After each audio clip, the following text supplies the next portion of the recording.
उज्जैन में रावण को विद्वान और गुणों की खान बताते हुए अखिल भारतीय युवा ब्राह्मण समाज ने रावण दहन की सदियों पुरानी परंपरा का विरोध किया।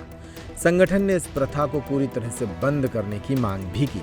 अखिल भारतीय युवा ब्राह्मण समाज के प्रमुख महेश पुजारी ने बताया कि रावण एक ज्ञानी, न्यायी और गुणी राजा था जिसे इतिहास में गलत तरीके से पेश किया गया। उनका मानना है कि रावण का पुतला जलाना उसके और उसके गुणों का अपमान करना है। सुनिए पंडित महेश शर्मा पुजारी क्या कह रहे हैं। रावण दहन जो किया जाता है वह अनुचित है।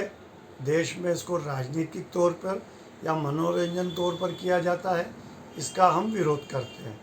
कारण इसलिए भी है कि रावण को एक अत्याचारी, पापाचारी, दुराचारी बताया गया है।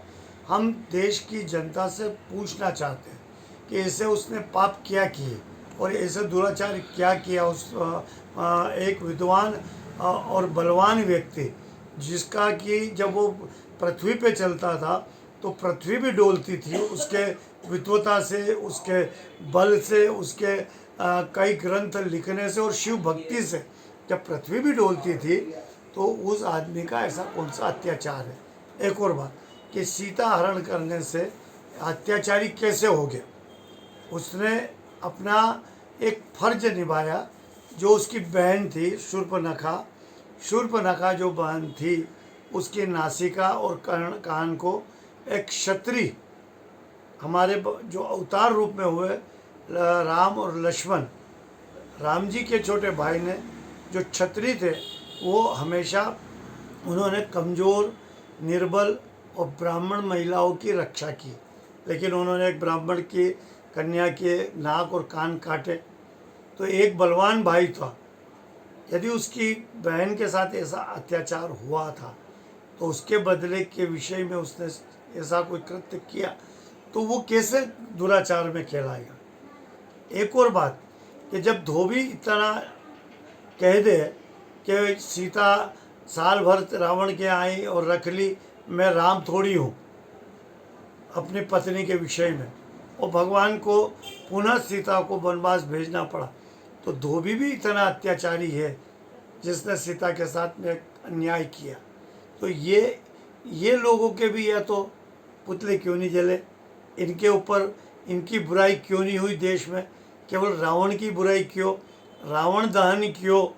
इस प्रश्न को लेकर हम अखिल भारतीय युवा ब्राह्मण समाज में पूरे देश में जा रहे हैं और पूरे देश से हमें समर्थन मिल रहा है। हमारे पास में 35 संस्थाओं से समर्थन आया है कि देश के अंदर से ब्राह्मण ये रावण दहन बंद होना चाहिए। हमने इसके लिए अभी पोस्टर अभियान चलाया है।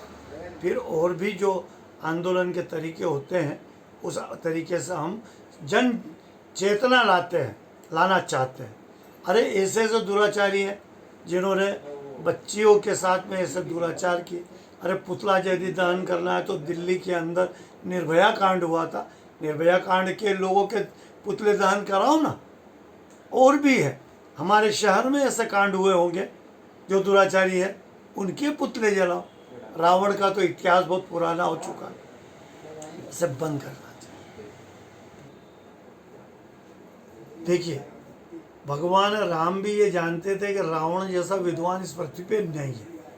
और जब रामेश्वर की स्थापना की गई तो सबसे सलाह ली गई मंत्री से कि इस देश में कौन विद्वान है, तो उन्होंने सभी ने एक ही बात कही कि रावण जैसा विद्वान इस पृथ्वी पे नहीं है। तो राम ने कहा कि उनको बुला के लाओ और ये स्थापना कराओ।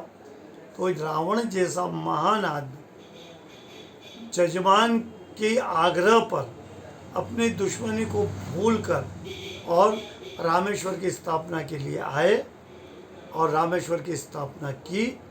और अपने जजमान को जिस प्रकार से आशीर्वाद देते हैं, वो जानते थे कि मेरा युद्ध राम से ही है, लेकिन उन्होंने ब्राह्मणों का कर्तव्य निभाते हुए, ब्रह्मत्व का कर्तव्य निभाते हुए राम को आशीर्वाद दिया कि विजयी भव।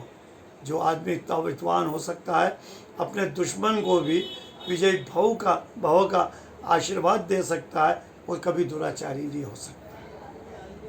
तो रावण के विषय में चिंतन करना होगा, उसके ऊपर कई विचार करना होंगे और रावण दहन को निश्चित तौर पर बंद करना चाहिए। पुजारी के अनुसार ये प्रथा आदिवासी समुदाय की भावनाओं को भी ठेस पहुंचाती है, क्योंकि वे रावण को एक पूजनीय व्यक्ति के रूप में देखते हैं। उन्होंने इसे कुप्रथा बताया जिसे बंद कर देना चाहिए। ये मुद्दा फिलहाल चर्चा का विषय बना हुआ है। यहाँ कुछ लोग शहर में इस प्रथा का विरोध कर रहे हैं। देखिए समय और वक्त किस तरह से बदलता है। कई बार मीडिया में चेहरा चमकाने के लिए या इस तरह की बातों से चर्चा में आने के लिए ऐसे मुद्दे भी उठाए जाते हैं। रावण जिसने मां सीता का अपहरण किया और भगवान राम ने जिसका वध किया, अब उसके पुतले को जलाने को लेकर भी उज्जैन में विरोध शुरू हो गया है।